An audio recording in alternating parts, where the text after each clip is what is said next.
Жуырда ғана екінші бейнебаян жарыққа шығарған Саламат тобының шығармашылығына 1 жыл толды. Осыған орай жігіттер Алматы шаһарында кеш өткізді. Концерт алдында топ мүшелері үлкен толқын үстінде болды. Сезім өте керемет.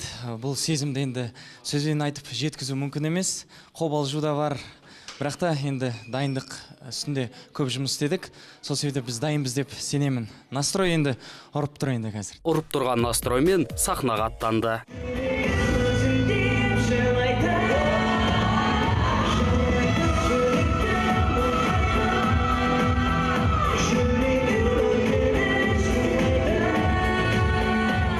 Айтпақшы, кеш барысында жігіттер Мақпал Жүнісова, Азия тобы Гүлнұр Оразымбетова, сондай-ақ продюсері Сиви Махмудимен дуэт орындады. Және де Фарида Жолдасова сіңлімізбен дуэтіміз бар. Жігіттердің айтуынша 1 жылдық есеп беру кешін ешкім әлі күнге ұйымдастырмаған. Осы Қазақстан эстрадасында 1 жылда осындай 2 бейнебаян түсіріп, 25 ән жазып және 1 жылдық есеп беру кешін ешкім ұйымдастырмаған. Ешкім ұйымдастыра да алмайды. Ал продюсері Сиви өнер әлеміне тіпті жаңалға келуді де ойластырып жүр. Осыны енді өзіміздің дәстүрге айналдырғым келіп жатыр.